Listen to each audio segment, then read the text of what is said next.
Ladies and gentlemen, welcome to another episode of Twitch Talk, your destination for everything Twitch-related and a few off-color conversations. I, of course, am Ian J. Barker, and joining me is my wonderful leader-in-arms, Syra Miller. Syra, how are you this evening? I'm good, thanks, Ian. How are you doing? Ready for Friday to be over as soon as humanly possible. Folks, if you're in the audience, thank you for joining us. Folks from ItMeJP and GassyMexican stream, welcome to our humble abode. We're here to bring you not only not just Twitch memes and not just Twitch jokes, but also sort of hard-hitting information about what it means to be a streamer and what the life of a streamer is really like. Now, of course, I've already spoiled the surprise, so let's go ahead and introduce our guest. Joining us all the way from sunny California, GassyMexican, also known as Max. Max, welcome to the program. How are you today? Doing pretty good. I'm sorry you guys got to deal with my bedhead and just kind of disheveled appearance. You got that literally soothing... kind of rolled out of bed, made coffee, and then like, oh yeah, that's the thing.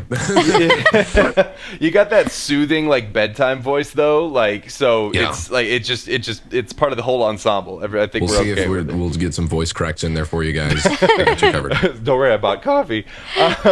Joining us also, and from an undisclosed location, presumably an underground bunker where he plays RPGs all day, is none other than JP McDaniel. JP, how are you today?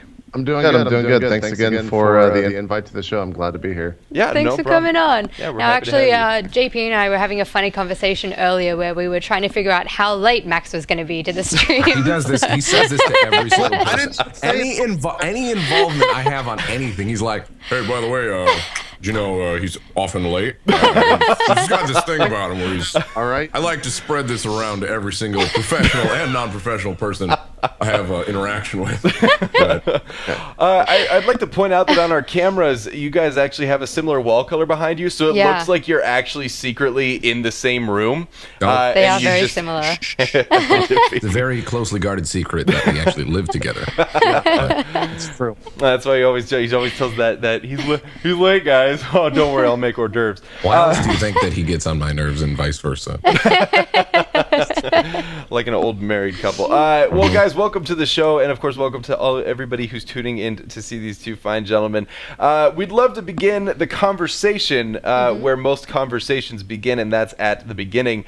Max, why don't you kick us off? Talk to us a little bit, for those who aren't aware, about how you got into streaming in the first place. Was that an Inside the Actors Studio reference? If it was unintentional. Okay. That's usually how they start it, I think. Yeah. So, from the beginning, how I started. I've been doing online content creation in one form or another for, I don't know, like 6 years-ish now. I did YouTube in conjunction with live streaming, like at the same time, back on the beginning of Twitch, and before that, Justin TV, and before that, livestream.com, and whatever website I could live stream on. I've always kind of been fascinated with being able to live stream, but it's been a long road. This kind of started like probably similarly with most people that, not most people, I don't want to say most people, but a lot of people that are bigger nowadays as a hobby, you know? It's just something that I did for fun, and always kind of had the creed and the motto of like, well, if you guys keep watching, you know, I'll keep doing it. And over the years, it's kind of grown, and I've done a lot of different things, and different opportunities have popped up, and again, it just kind of kept myself open to what is that face, JP? Don't worry about the doorbell. Did you guys not hear that? I heard it. We heard it, but we were politely ignoring it. Yeah, I thought it was your phone ringing. But he's in an underground bunker. Who's visiting him in this underground bunker? Yeah, who found you in your bunker? That's the real question. My bad. It's all good. Max, I'm so sorry to interrupt you. Please continue. So Max, it sounds like it was a pretty organic process for you, and I would like to bring up the fact that, unlike a lot of streamers, you sort of have a leg in both the YouTube and Twitch camps, where it seems to be nowadays that there's sort of a division there. You're either on Twitch or you're on YouTube. Talk to me a little bit about how you built that sort of crossover, because that is such a unique status in the Twitch world. Yeah, like I said, I've done Twitch and YouTube kind of simultaneously. A lot of people thought that I came just like from YouTube, you know, and then just brought that following over, and then just like, hey, one day I want to live stream, which is not really how it happened. I did definitely utilize that following, because why not? But I had kind of built up already a fan base on YouTube while doing live streaming, and then live streaming with Twitch. When that came out, and the transition from Justin.tv happened, it became a lot more viable, to do it as something, like an extra form of revenue and a job and stuff. So they had monetizing and subscribers. That came out. I was part of that early system, and it just kind of worked. I every time I go up or I go live. Sorry, words are hard right now. It's morning. Every time I go live, I upload a video on YouTube to let people know and kind of cross-pollinate that way. And it's also on Twitch. I'll have a bot, or I'll talk about the stuff I do on YouTube. But it is an interesting balance to try to strike when you're doing both original content for YouTube and trying to do regular streams and stuff. I know there's other people out there that do it, but it's like you said, there has been kind of more of a greater divide as the two of them have been going forward and growing and doing different things.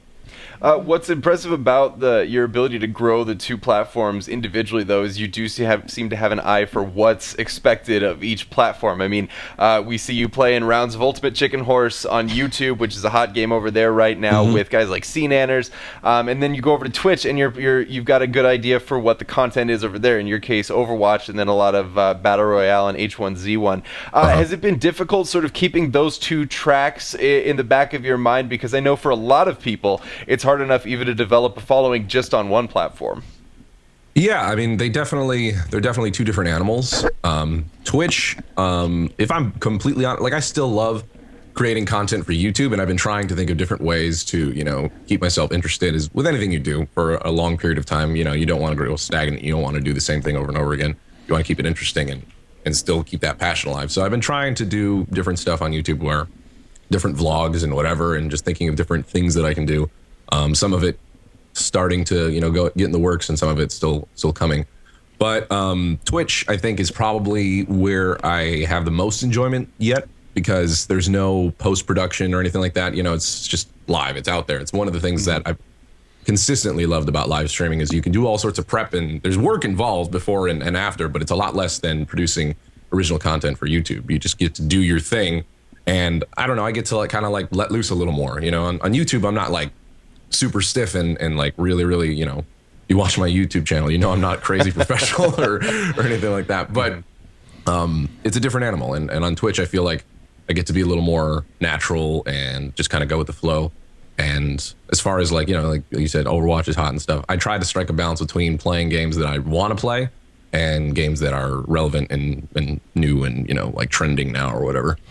Doing the chores of playing Overwatch and other hot games like that. Well, absolutely. The biggest it's a chore right now because my system needs to be upgraded. I'm not on JP status where he has 4 SLI 1080s or some craziness like that. That's true. Puts it in his stream title. Hey, I have a sweet computer. JP, what about yourself? How did you get into streaming? Give us the download. 6 years ago, I started kind of in the esports world. I have a journalism degree, so I've always kind of been a writer, and that's how I got started working at a site called GotFrag, which eventually MLG bought. And then I eventually worked at MLG as a shoutcaster and host for a lot of their esports events in the StarCraft 2 scene. And then when that kind of, finished out, I swapped over to Twitch full time about 2.5 years ago, and that's kind of where I've been ever since. I've brought a lot of my esports roots and done a lot of shows over the time, like State of the Game. Most recently, Drop Frames and Roleplay, which is a talk show about Twitch, and then of course a D&D show. And that's kind of been my thing so far on the channel, but I've more in the past year been focused on streaming just general games, and that's worked out as well. So I've gotten lucky kind of the entirety of the past 5 or 6 years. So what do you think then of the Twitch versus YouTube divide? I think the divide's only there if people want it to be there. They kind of work hand in hand. I have a YouTube channel, but as Max would prominently always say, I don't really do YouTube content. I use it as a VOD, like a VOD storage place, right? For all the shows and everything. And I kind of work that into the business model of, if you subscribe on Twitch, you can watch all the VODs for free. But if you don't, then you get them kind of one a day, or you can just wait 4 days and they're all out. So that's how I make that work. But a lot of people will try to do both at the same time. But it's really, really hard. It's Max is one of the few people that can actually keep up with both sides, and every once in a while, even someone like him can fall behind on one of them because it's it's so much content. It's if you stream 6 to 7 hours a day, then you have to do YouTube content for 4 to 5 hours a day for just one video. So that's always been something that's very impressive about what Max can do with his YouTube and Twitch. So what does a typical day look like for you guys then? We'll start with you, JP. Well, it kind of depends on what's going on the channel. This week's been a little bit weird because I've kind of gone crazy in terms of just the streaming numbers. With Total War hitting last week, for streamers at least, I streamed like 2 12-hour days. The normal days are, you just wake up and then you just figure out when you're going to stream. Some streamers have a set schedule. I used to, now I don't at the moment. So I'll kind of just stream whenever works. I'll usually kind of look at the landscape of Twitch and see who's streaming what, and make a decision either the night before or the day of on when I want to go live to see if I can catch a top spot on a game or something like that, rather than just kind of streaming to stream. I kind of approach it a more statistical way, I guess is the best way to say it. But yeah, wake up, eat food, stream for 8 to 10 hours on a good day, 6 or 4 to 6 on a bad day, and then try to fit food in there, and then try to relax on the other couple of hours. I recommend making food a priority at some point. It's actually not for a lot of streamers. Most people that go like 8 to 10 hours won't even take a break during the 8 or 10 hours to even eat. Wow. Streamers are kind of bad about that. So I get hangry really easily. Like if I go more than like 2.5 hours without food, I'm wondering whose throat is slit. It gets pretty bad. Now, JP, GassyMexican, both of you guys have sort of a divide in terms of the content that you do. JP, you seem to focus more on the pre-produced or the post-produced content, even putting together a structured show. GassyMexican, you're I'm just gonna call you Max. Man, it's way too many syllables. Go for it. Max, your emphasis is a lot more on the casual and the more on the fly content. What does your day look like in contrast to JP? Well, like you said, and thank you, by the way, JP, for the kind words you said about my balance of YouTube and Twitch. That was unexpected. You still suck, Max. It's okay. Yeah, it's all right. Right back at you. No, well, let me first by saying that I've always been impressed by JP's ability and his resilience to do the content that he does, like long produced shows. He has a bunch of shows going on at the same time. He keeps them scheduled. He wrangles people together, people like me who are often late. So there you go, right back at you. There you go, some compliments. But a day for me, it's similar in the sense that, get out of bed, try to get some coffee. I've tried to transition it before. I used to be really bad about getting up really late. I've been getting a lot better about that and just starting my day earlier, because there is so much to do between, trying to answer emails, doing some scouting on, who's around friends-wise to try to get a recording session together. Usually if it's, it's a good day, I already have something scheduled in the morning or early afternoon for a recording session for YouTube. But it starts like this. I get up, whatever, make coffee, let my dog out, answer emails. There's kind of about a half hour to an hour where I just kind of have like a grace period where it's not so much work and it's just kind of chilling and, getting my head ready for the day. Maybe answer some emails, see what kind of plan out my day. And then after that, it jives right into just recording stuff. If I have a video to edit that needs to go up that day that I haven't done the night before, that's what I'll do. Set that up. And then, just start recording for about anywhere from 1 to like sometimes 3 hours, 4 hours, most. And then when that's done, kind of like a little break to go get some food, and like I said, food. It's so easy though with what we do. I'll just say this. It's so easy for what we do to forget even to eat. Like you're like, I haven't eaten anything and it's been like 8 hours. Like it's very, very common for streamers to do that. That's why a lot of times, like when people give me crap, I mean, it's pretty common on my stream for me to be like snacking on something just because I don't want to take the break to go off, but I know that I have to eat. So I always tell people like, well, if you got a problem with it, just deal with it, Right. If you want me here, you deal with this. So deal with a little bit of chewing, absolutely. So then after so I'll just wrap it up. Then after doing the YouTube side of things, then I'll jump on to stream. Usually I try to start streaming around like anywhere from 5 to 7 p.m. somewhere in between there. 5 on a good day, and then if it's later, then I kind of mismanage my time a little bit. But I can go anywhere from 4 to 6 to 8 hours to 12 hours, depending. It's all variable. It's relative. Now, I have been a freelancer before, and obviously what you're doing is a little bit in that vein because you make your own schedule, you decide when you work, and really the amount of money you make is largely dependent on when you want to wake up and when you want to stop, petting your dog to actually go do some work. At least that's the problem I faced. How do you find the discipline? Like you said, it was a struggle for a little while, not getting out of bed too late in the day. How do you find the discipline to sort of keep yourself on schedule when you don't have that hardened structure of somebody else telling you, you need to be at work at a certain time and you need to have this done by a certain time? You want to start, JP? I think for me, it's almost like a competitive drive with myself. Whereas, if I don't stream or I'm not, if I see a missed opportunity, I really beat myself up about it. Whether it's like, oh, I should have streamed Overwatch yesterday because, Lyric takes Thursdays off, and that would have been a really good time because I could probably hit the top spot and get 12 to 15,000 viewers yesterday. And so if I didn't stream yesterday, I would have beat myself up because of that. And so I tend to kind of approach it that way. That can be a little bit self-destructive sometimes because you can't push yourself too hard. I streamed 2 12-hour streams, a 21-hour stream, and then was up for 24 hours 2 days in a row this week, which yesterday I was pretty much dead. That when I was installing the new 1080s, I made a really embarrassing mistake, which I think we're going to hit on a little bit later in the show. But I was going to say, someone in chat asked about that, so we'll definitely get to that a little bit later on.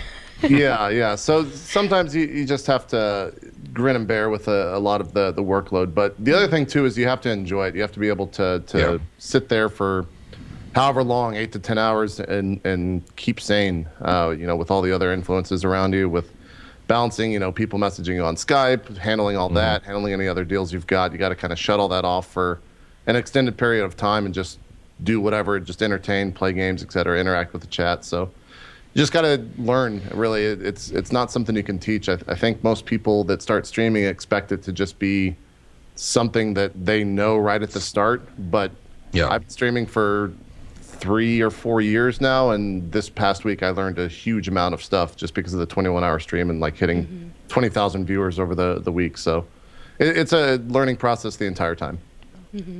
And how do you get the motivation besides saying, like, I'm going to beat myself up later? Some days, there must be days when you're just sort of like, I don't want to do this. How do you get the motivation on those days? I mean, the nice thing is when those days occur, you don't have to, like, I've definitely just said, I'm not going to do anything today because I feel like yesterday was almost that day where I was like, I don't want to do anything because I feel so bad, but I probably should. But a lot of the motivation, too, comes from just seeing, for me at least, seeing other streamers and watching them. I'll just pop on a stream throughout the day and they'll be playing. I'll watch Lyric play, I don't know, DayZ or something like that. And then I'll think like, man, I really want to play DayZ. And the other thing too is, I don't know if this is the case for Max or any other streamers, but if there's a game that I want to play, I rarely, if ever, play a game off stream. Even if it's 4 a.m. in the morning and I feel like playing a game, I probably shouldn't, but I just turn on a stream for 2 hours and play that game. So it's kind of nice that, our job is something such as playing games where it's just, we can turn on a stream and that's what we do for a living. So it's easy to play games, I guess is what I'm trying to say. Don't say that, because then everybody's going to be like, see, he even admitted it. It's on the VOD.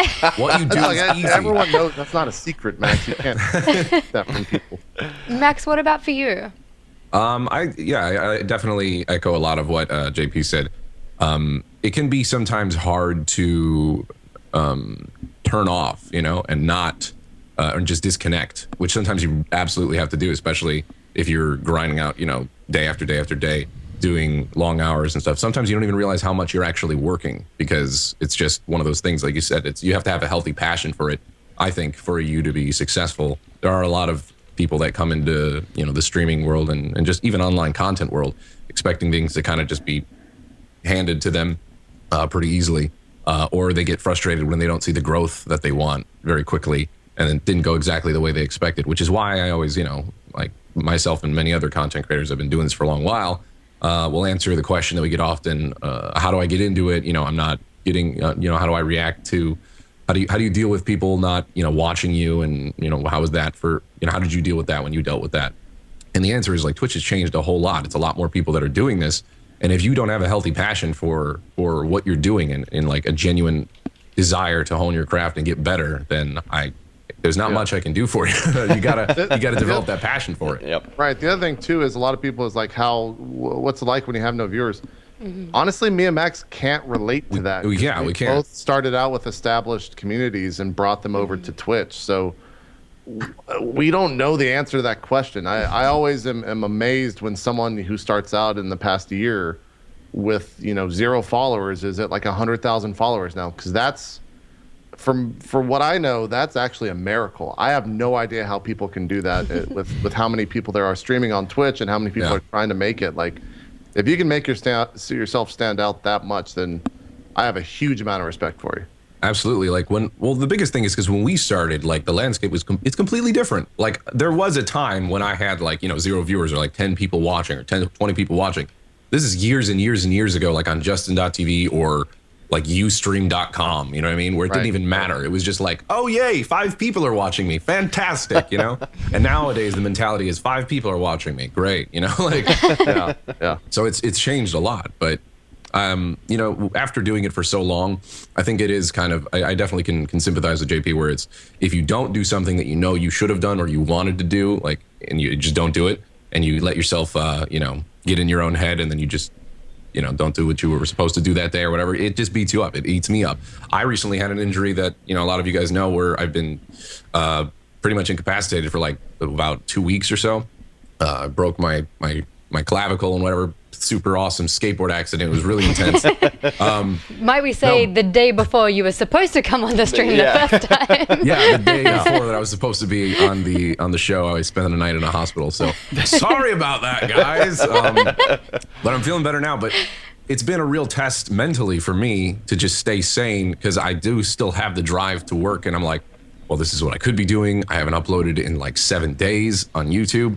And, like, what if people, even now with an established channel and stuff, I'm still like, well, what if people just, like, what if this is the beginning of the crumble, like, and falling down and everything just unravels, There's still those thoughts in my head. And sometimes it's unhealthy like that. And I had a lot of really good support and people saying, take it easy, we'll still be here, get healthy, all that. And it helped me carry through that. But it was definitely very frustrating, and that's why I'm very happy now to be actually like able to move my arm and be able to actually game and do stuff.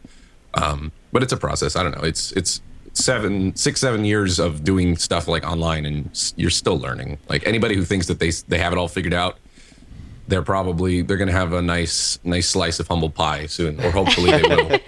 See what I take away from you guys talking about the fact that you've definitely established yourselves, and yet you still face those lingering fears that what if it all falls apart. I think that there's this illusion in the world of making content that at a certain point it becomes like this self-feeding machine, this perpetual motion machine, and you're just always great and always making money. And yet what I'm hearing from you guys is that even when you make it from that 0 to 5 follower range to the 10 to 20,000 follower range, there's still a lot of challenges to face.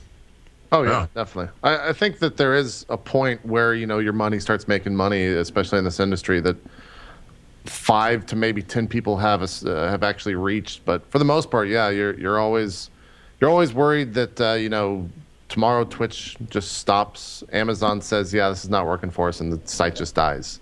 And then do you know something we don't? Everyone's out of a job. No. I'm just saying, like, in the unfortunate world where something like that just shuts down the next day. Sure. It's an actual possibility. So you kind of always have to, or your channel gets shut down for whatever reason. Someone decided to be a dick and DMCA you, etc. Like, there's a billion reasons why something like that could happen. And so it's kind of always in the back of your mind, at least in the back of my mind. Maybe I'm just a warrior word. Who knows?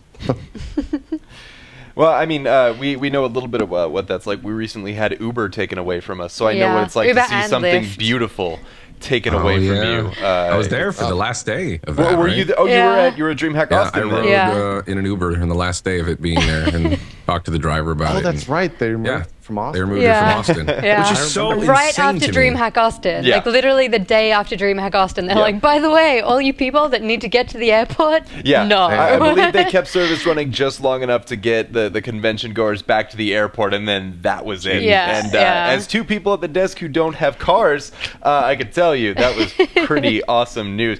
Now, let's talk a little bit about what's going on elsewhere in the Twitch world, and of course, the big story this week is your boy. T-Pain decided to start streaming on Twitch, and we have a little clip from his stream. I don't know if we have audio on this, but all I could say is that... Okay, let's go ahead and let this unfold. Oh my god.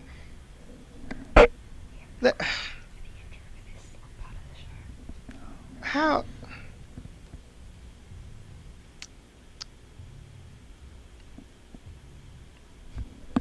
It was 2 seconds. It was.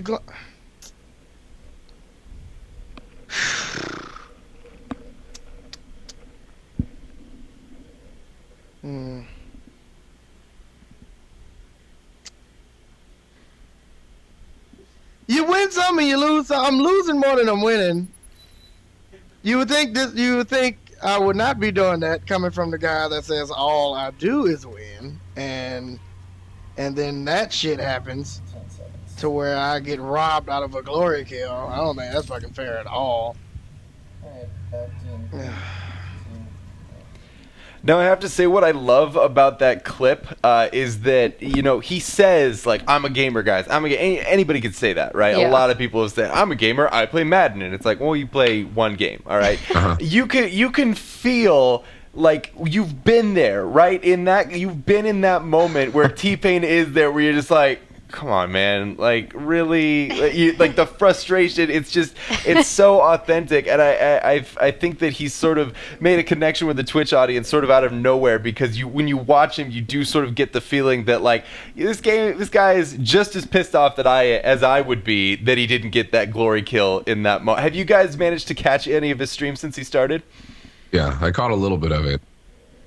How much have you seen, JP? You seen much? I watched a little bit of his Doom stream.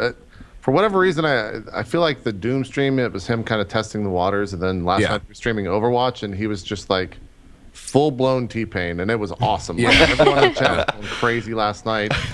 He was hilarious to watch, and we were talking about it earlier on when I first joined the Skype call, that people were saying that, you know, how he's a natural entertainer, so of course he's going to be good at hopping on Twitch. And it's actually a huge treat to see someone like that on Twitch, because it only brings in so many more viewers that would never have heard of this site that are now like, oh, let's check out this Twitch thing. People actually play video games for money. Like, how does this all work? And that's always awesome when you get a lot of these bigger names from outside the gaming world that come over to Twitch. Yeah, it was interesting. I agree too. Like I watched a little bit of his Doom stream, and I caught a little bit of his Overwatch stream. I watched the Overwatch stream a little bit before the Doom stream, and it was interesting to go back and see the Doom stream, and definitely he was kind of a little more, you know, like not super uncomfortable, but you know, he was out of his element, you could tell. Yeah. And just like I think he had somebody off camera, like his friend or I think his like brother-in-law or something like that, who was like trying to remind him to like shout out subscribers or something like that. And he's like taking his headphones off. He's like, Can I do the thing? Can I play the game? That's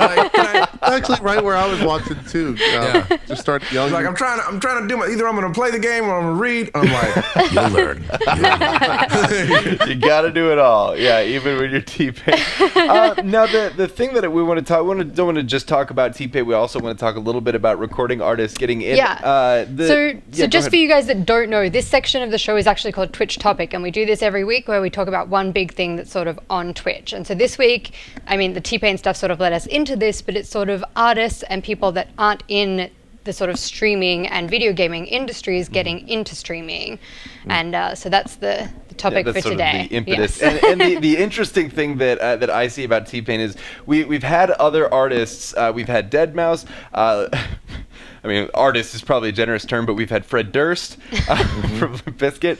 We've had these people get onto Twitch, and it's great to bring in this audience. But I think the thing that was interesting to me about T-Pain is that his stream actually grew the second night. I mean, there are people that sort of log in to see the novelty, but he's one of the few... It's also Overwatch, though. I think he timed that really well with the Overwatch launch. People were looking out for that. But I think people also see that there's some interest there. So talk to me a little bit about what artists need to do to sort of connect with the Twitch audience, because like you said, these guys are coming in here and they're entertainers, but they're also a little bit out of their element.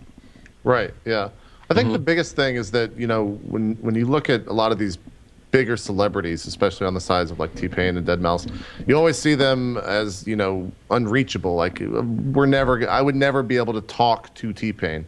And so once they start interacting with chat, a lot of them don't. But once they do, kind of like T-Pain was doing last night, people really get involved in the chat and really start liking the stream, because you finally have that interaction with someone that you would probably never meet, you'd never see, you'd only hear their music or only see them on TV or in a movie, etc. So it's one of the things that only a place like Twitch can really do for people, is being able to have that line of interaction with someone. And T-Pain was just destroying last night. Like, he was super interactive with chat. Everyone was having a great time, and it was really one of those moments where everything kind of mixes at the right time in the right place, and it was awesome to watch. Do you think that that's the difference between somebody like T-Pain and somebody like Deadmau5, who admittedly, he does stream, but he sort of does his thing. It's more like a webcam in his studio while he's working. Right. It's a different kind of style, for certainly. sure. Yeah. And T-Pain seems to have dialed into the Twitch format a little bit more, because he's focusing on big reactions and personality, which always sells well on internet video, and then also the interaction. What does this do for Twitch as a whole, bringing in these artists? Do you guys ever see them as sort of like competition, or, I mean, is it even just a cool thing to think, hey, I have more viewers than T-Pain? That's pretty neat.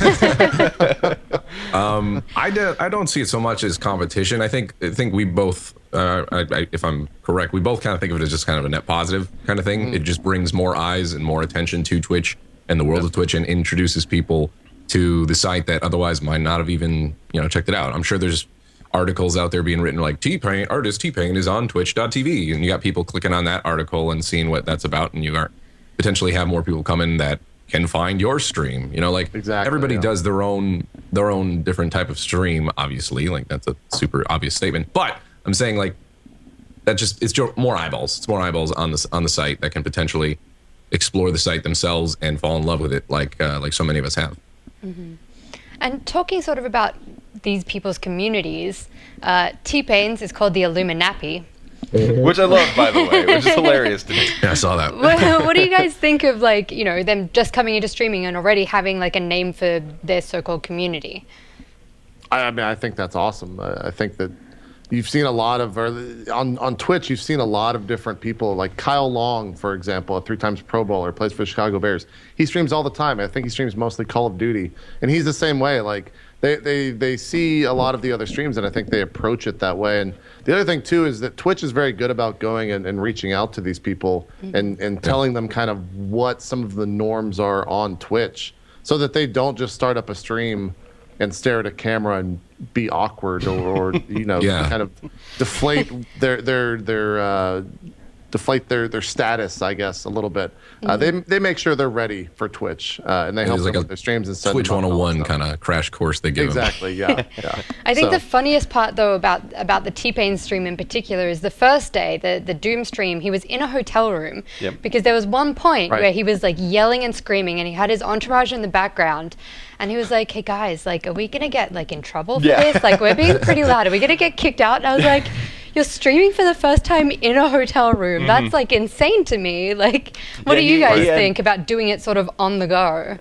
I was streaming last night, and me and Lyric were both saying, like, it would be horrible to be streaming from a hotel room. Like, if I streamed anywhere else, I would just be in the worst mood, because I like want all my stuff. But you know, that's their life. That's his particular life, where he's bouncing from city to city and doing show to show or producing whatever, and that's kind of his thing. So if the hotel room works for him and he doesn't get kicked out because he's being too loud, then it works for him. Yeah, I think he mentioned that he was in LA just because he was like pitching like a TV series or something like that, and that's why he's in the hotel or whatever. But like I said, if it works for him, to be honest though, like he's new to streaming and he doesn't have like the crazy setups that we have and like, you know, our specific mic setup and our nice camera and all that. So he's just kind of like, hey, whatever, you know, which is great. But go ahead. No, I was just saying, given that that he was in a hotel, I mean, it wasn't too bad. He had like a Razer Kraken or something like that. Not horrible. A little bit of mic peeking. Horrible. look at Mr. Fancy Equipment. It's okay, I guess. Whatever. Listen, JP as well and myself, we're sticklers about like audio and stuff. He takes it a different level for like, you know, video production and stuff. He also gets to like a really high level of volume. Really so sometimes loud. it's like you have to turn your volume way down when watching TV. Exactly, yeah, because that mic, it's a decent mic, you know, in that headset, but it's not going to deal with peaking or anything like that. Yeah. Too bad. And most people out there probably can excuse that. Like it'll be just like slightly annoying. But for other broadcasters like me and JP, it's like when you see that kind of stuff, you're just like, it becomes something that makes me, I don't know. I hate bad audio. Right. And I would think that, you know, someone like T-Pain, obviously working in the music industry, he would know what's going on and the fact that he's peaking and all that stuff. Yeah. But to be honest, he probably has no idea that people actually like care about that on Twitch. Like he thinks that it's just people, I don't actually know, but I would think that he thinks that people are just like tuning on and using like a headset mic, because why would they go crazy like me and Max do? That seems kind of out of the norm for a lot of people to grasp. So I think he eventually, if he continues doing this, I think you'll see him level up some of his gear. I would only think he would. Now, another thing I wanted to mention is that one thing that he experienced during his stream that he actually addressed directly, which was interesting to me, because you'd expect somebody with sort of, you know, he's got money in the bank, he's got a big ego, you know, he's sort of proven himself in the entertainment industry, so to speak, and yet people sort of saw, some people sort of saw it as an opportunity to just take text pot shots at a celebrity. You know, I mean, the trolls come out and they say, "Are you trying to be relevant on Twitch?" And it's like, I mean, he's been a little more relevant than that. I don't think he has to worry about that. But talk to me a little bit about the sort of pratfalls of introducing the outside world, if you will, to a community that does have a fair share of bad apples. Max, you want to take this?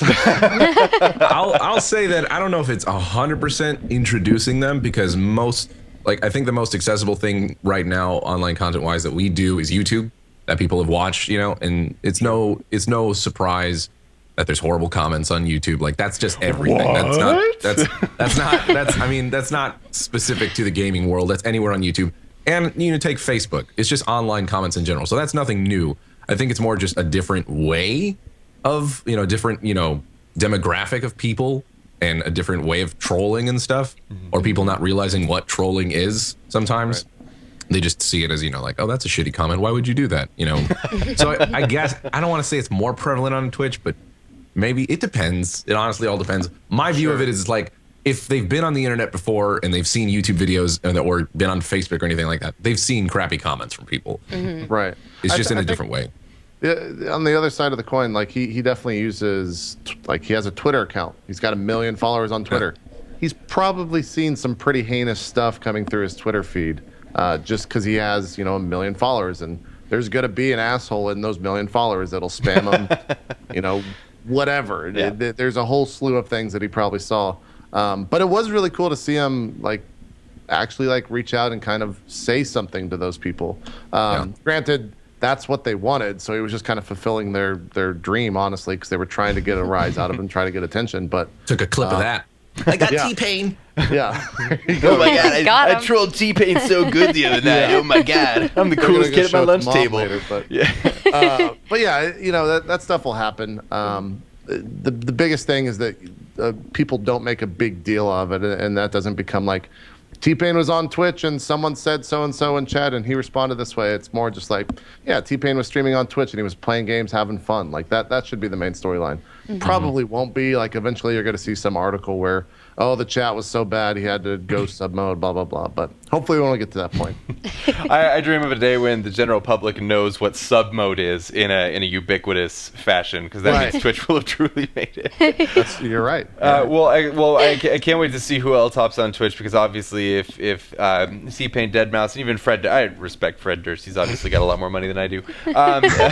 Coming on Twitch and really putting themselves out there. And that was another thing about T-Pain's stream, is that he was very willing to sort of put himself out there. He actually said at one point during his stream, he's like, I cut my hair and I no longer wear the mirror shades because I want people to see who I am. And that's what this stream is about. And it was like, damn, like that's awesome. Some real like open talk from a guy who's about to spend the next 4 days straight in a strip club, which is cool to see. Well, guys, we're moving on to the final segment of the show, and that is interaction with you. If we've learned anything from our several guests, is that chat interaction is important, and we want to be cool too. So if you've got questions for GassyMexican or ItMeJP, please drop them in the chat. We'll make sure we get a hold of them, and we will ask them live on the air, so you get to. This is what makes Twitch great, right? We can do this right now. We're doing this. We'll do it live. Fuck it. But before we get the questions and we want to talk, there was an embarrassing moment, JP, that I believe you promised us you would discuss earlier. Oh yeah, sure. Go for it. So, NVIDIA ended up sending me 4 of the 1080s that started shipping today, which is the new graphics cards for those that don't know what that is. And I made this like big deal. I was gonna like put them in the PCs yesterday. I had 5,000 or 6,000 people watching, and I didn't have a camera on for a good part of it, but eventually I turned it on and put the 1080s in there, and put the PC back together, put the side of the case on, and turned the camera off, and said, all right, I'm gonna power it up, and it gives me a fail message, an error message on the screen. I don't know what's going on, so I try a bunch of things for about 30 minutes, and I'm obviously very upset at this point. The chat's trying to like deduce what's going on. They're throwing a ton of different things at me. And I ended up shutting the stream down and working on it for about, I don't know, probably about an hour or so.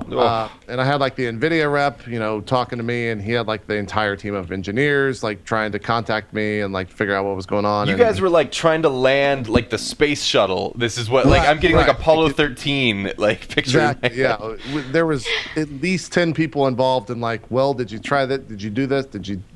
So, anyways, the rep kind of looks at we're on video Skype, and he looks at me and goes, "Wait a minute, did you plug in 6 or 8 power pins to it?" I go, "Well, obviously 8. That's what it takes." He goes, "Go check." So I went back and looked, and I only had 6 in the entire time, which is like the dumbest thing. It's literally they don't. I could make a lot of excuses right now. You're so flustered. It's like you're back in that moment. Like, of course Everybody's done something like that. Not my fault. That's like when you're building a computer for the first or even second time, and you forget to plug in the CPU like power. Right. And, like it's just one thing that will just unravel everything else. And if you don't realize you did it, you start going through the list of things you troubleshoot, and then you realize it, and you're like, "Oh, I'm an idiot." I've built 2 PCs, and there is nothing worse than getting everything installed. It looks beautiful because it's the only time it will ever not have dust in it. You set it up right, you plug it in, you hit that power button, and nothing happens, and you're like, all right, let's take it all apart again. Yeah. And I was so exhausted too. I ended up being so upset that I just went and took a 4 or 5 hour nap after I had it figured out, and I didn't wake up till like 7 last night. So it was a day, but whatever. We're done with it. But they're working now.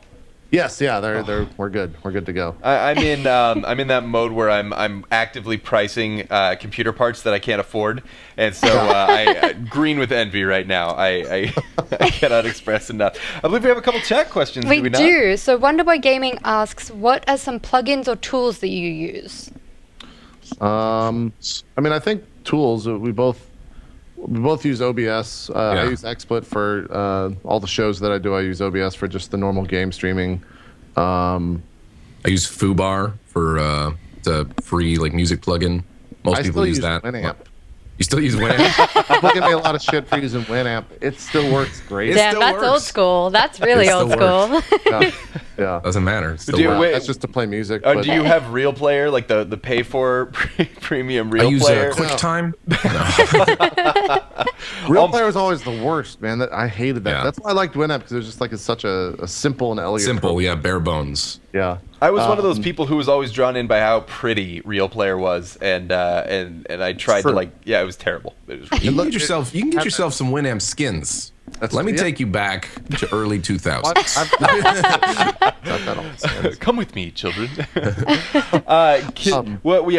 Because I've always actually wondered about this too, because there's a lot of moving doodads and thingamabobs on stream, and honestly, as somebody who has no knowledge, moving doodads, I think that gives you. Tell me about your thingamabobs. I have a lot of moving doodads here. Let me just adjust doodad 3. We're good. Okay, doodad 3 is working. How much does it actually take to put together one of those really fantastic looking streams like yours, or like Lyric, or Soda Poppin'?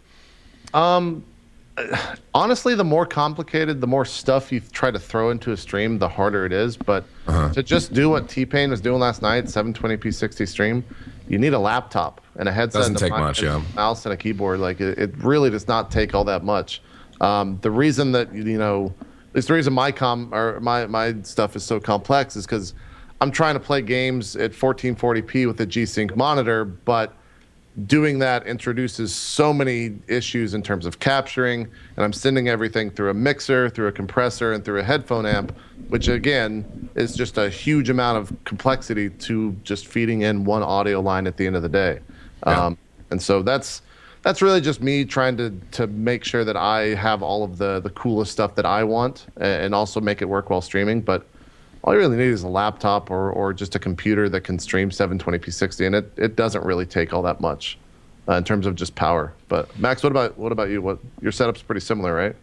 Well, my setup is, it's not exact. Yours is a different level. Like I still am on single PC. I should have upgraded a while ago. Okay. I thought you were on 2. No, I'm not on 2 yet. Which, by the way, you were mentioning playing it with the G-Sync monitor and making sure everything's still high refresh rate and stuff. I'll probably be talking to you about what to do. Don't do it, Max. It's a nightmare. Don't do it. I know, but I figure once you have it set up, it's good. But anyways, yeah, just to kind of give a different end of the spectrum for as far as setups and broadcasters. I feel like my stream has pretty decent quality, and I've been using this rig for probably a good 3 to 4 years now. Wow. Which is a long ass time in terms of PC parts and how fast they upgrade and all that. That's like driving a car for 300,000 miles. Yeah, exactly. Don't get that kind of mileage out of it. Now it's at the point I don't upgrade until I feel like I need to, until there's actually a point where I'm like, I cannot do this now because my stuff is just not.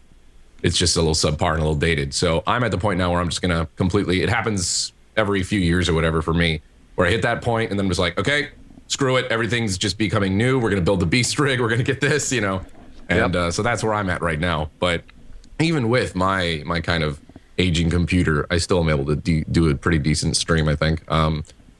It doesn't take a whole lot to have a decent quality stream, even 60 frames a second, clear quality, good audio. I've run the same kind of stream on my laptop. Granted, it's a big beast of a laptop, but you can do that if you want. Sure. And I've also run more ghetto streams at my parents' house.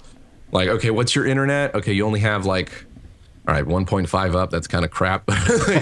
So as you go and you learn how to scale stuff to different bandwidth and resolutions and everything like that, you learn all the intricacies of adjusting to your environment. Absolutely. And for those of you out there who aren't familiar with an AV setup, adding complexity to your system is known as adding points of failure. Yep. Yes. You do want to minimize your points of failure. Yep. I know that because we have several points of failure in this studio, and one of them always manages to fail right before we go live. Studios are the worst. I worked out of the MLG studio, and it was every week something would break. In fact, I remember there was a time where we were getting ready to do an MLG arena, which was these huge events that we used to put on that would span from Friday to Sunday. We'd fly in people from all over the world, and literally the Thursday before we were supposed to go live on Friday, our TriCaster it just dies, which is our huge. It's the equivalent. Oh no! It's like the heart. Yeah, it's like the heart. Without a TriCaster, you can't stream basically. That's a 15K piece of hardware, that's really entry level, the entry level. Yeah, so they TriCaster. overnighted. I think it was $50,000 unit overnighted from New Tech, and it was there the next morning. I don't know how much that shipping cost because it was freight, and it showed up the next morning, and we were good to go. But yeah. if it's gonna fail, or if something can fail, it'll fail every time. There's no doubt about that. So guys, just make sure when you're putting together your home streaming setup, and you take got care your of your TriCaster. Yeah, you got your TriCaster. Look, there's Suits, a good friend of mine and Max's, uses a TriCaster to stream from his house. So there's people that do it. Yeah. I mean, if you're gonna go in, go all in, right? Exactly. It's actually more complex than mine. So absolutely. Well, our next question comes from ID0, who wants to know what's the number one thing you guys want to see improved on Twitch. How many things just hit your head, Max? When yeah, I was just looking at your face. I'm like, there's a lot of them. Yeah. I mean, I think for me, we were talking about like the video quality, and I've actually had a lot of talks. One of the nice things about Twitch is they are super open to feedback, and just getting on a Skype call or pulling you aside at a PAX or whatever, and just having a conversation on certain things that they're looking to improve. And for me, it comes down to bit rate. Like, right now, the normal, the general cap is 3,500 bit rate for streams, and that can really, like, you're pushing the limits of what you can actually do with 720p 60 with the bit rate. I actually stream at 4,500 and kind of break the rules a little bit. Same, yeah. But YouTube gaming can go up to 9, and they can support 1080p 60 and have like a beautiful stream. Like, honestly, if you compare last year's streams on E3 or for E3 with Twitch and YouTube streams, like the YouTube streams just look amazing compared That's to the one thing YouTube streams like have going for them, is that the bit rate for it is just beautiful. Like, everything is super crisp and clean. You don't have that, that like artifacting and pixelation that the DVR feature doesn't hurt either. I like the fact that on YouTube gaming, I can actually go back and watch something again, or like put a pause on it and go make a sandwich, as I often do, and then catch up on my own time.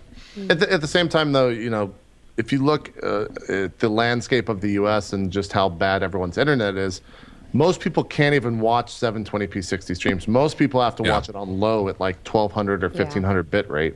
So there's a reason why Twitch doesn't have that stuff, and it's just because the infrastructure of the U.S. is so terrible when it comes to the internet. But apart from that, like, I'd love to be able to stream at 9,000 bit rate. It would be awesome to be able to support something like that. But the amount of people that actually would watch, like you said, it's funny. I had a reality check or a realization of, because you forget that that's like a thing, that there's still like a vast majority of people out there that cannot handle that amount of bandwidth, and that bit rate. I had a video that went up and it was locked at 720p or at 1080p, and for some reason on YouTube it was just didn't have the quality options. It hadn't processed properly. So there was like a good 15 hours before that thing actually unlocked everything else, and everybody else in the comments was freaking out and be like, I can't watch it, it's not working. And everyone else is like, it's totally fine. Everyone with good internet is like, it's totally fine, I can watch it, it's great. Like, I'm just like, wow, there's still so many people out there that have, minimal amount of internet, but they've got a potato router. I'm not faulting them. Like, I get it. Like, internet is stupid, especially depending on what part of the region of the country or world you're in. You might be getting completely, screwed over. Oh, I've got to say, for some really garbage internet, you could be paying like $100 a month. The internet in Australia can be. Don't even get me into it. Oh my God. It's so bad. I went back to Australia to visit recently, and I was like, I can't even deal with this.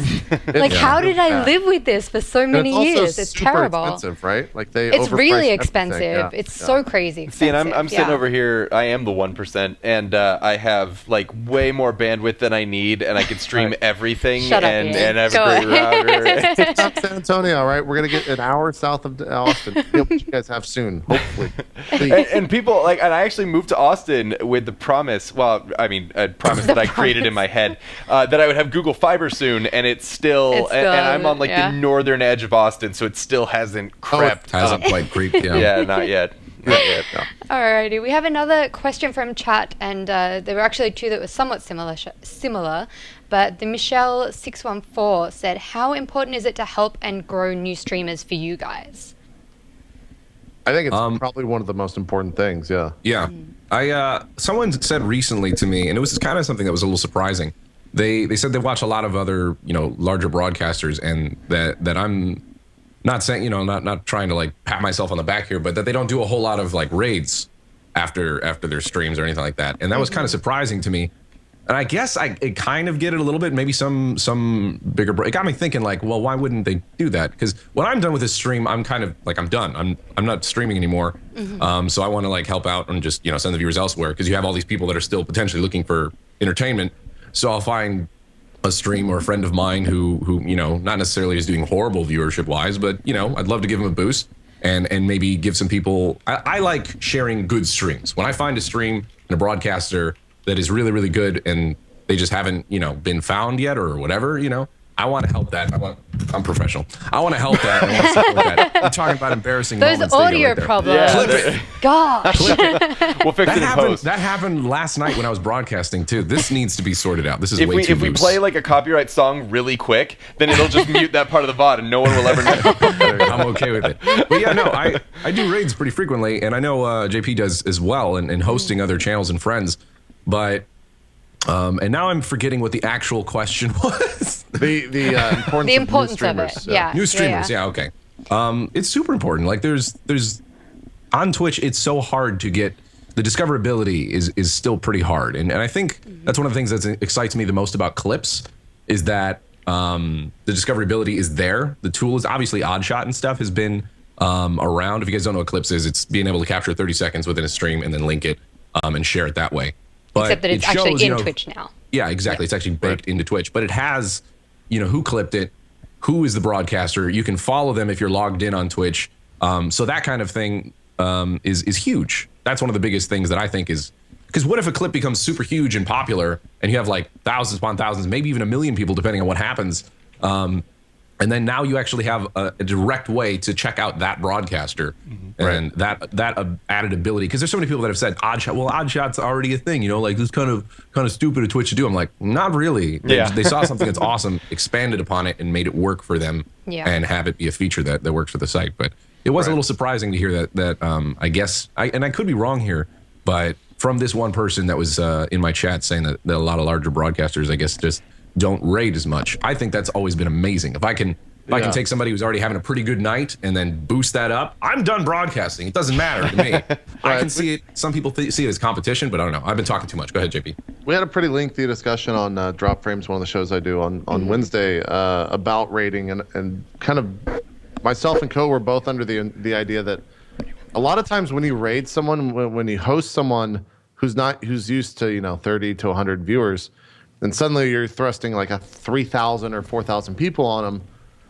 They don't know what to do. Like that's a learning process to be able to handle like you're crowd controlling or corralling 3,000 people that are basically there saying dance monkey dance, and they're waiting for something cool to happen, and you're just like I don't know what to do. I don't know what to do. So I think that Tiger Rider handles raids extremely well. Like I was watching Tiger Rider the other night, and a raid came in, and it just turned into a full blown like freaking dance party. Like, it was incredible. With Echo. Oh yeah. Oh yes. Yeah. Of course. He's they're definitely streamers that deal with it appropriately. But to go back to like the original question in terms of what is the importance, or is it? How do we feel about new streamers coming into it? For me, like I'll play a little bit of devil's advocate. I enjoy it because if there's something cool that a streamer's doing, I'm going to promote it and also going to try to see if I want to incorporate whatever it is that they're doing in my broadcast. I think that's one of the best things about Twitch is that if someone is doing something cool or has like a new piece of hardware or tech or something new that people really enjoy, chances are you're going to see that end up on a ton of other streams the next day.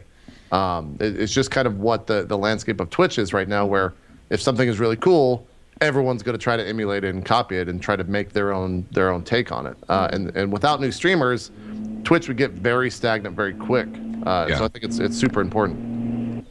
One question for you guys, though. How do you find these new streamers? Because obviously it has to be someone that's live while you're streaming. So is it people that you've sort of set up beforehand and you've got like a list of people that you want to stream, or do you just kind of see who's on quickly and just go, yeah, this person? For me, I kind of look at who I'm following. I have like a bunch of people. I lurk a lot in stream or on Twitch.